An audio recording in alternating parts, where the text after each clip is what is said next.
Ito pala yung Maynila. Tama-tama. Kailangan namin ng tubig na maiinom. Si Lola, kanina pa kumakain. What? Mabubulunan na yun. Nang makapag-igib nga at sino kayang tao rito pwedeng makapag-igib ako ng tubig? Ha? Woo!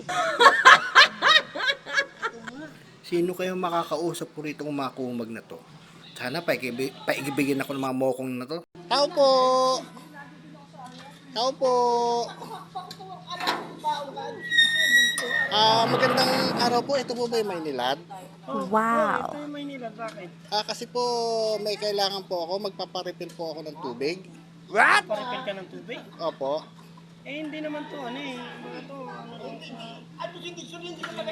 to, hindi naman to igiban. What? Ay, di ba po Maynilad to? Nag-ano kayo ng ng tubig, di ba? Yun nga po, kaya nga po. Ito, may ano po dalang nag-ano po ako sana ng tubig. Lang yan, parang magka-outing ka pa dito ah.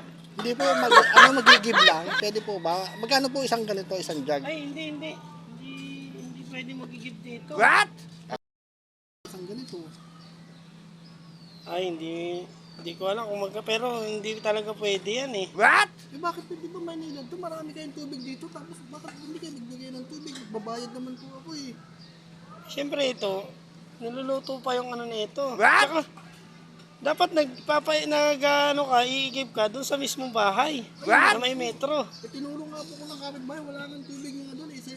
Kaya nga ako punta rito sa Maynila para mag-igib. Magbabayad naman po ako. Magkano po ba? Kasi nabubulunan na yung lola ko doon. Kumakain. Walang tubig. Patay tayo dyan. Ginawa mo pa itong fire station ah. What? Hindi naman po. Babayad naman po. Magkano po? 20 pesos. Isang ganito lang po. Nabubulunan po yung... Ay, hindi talaga pwede.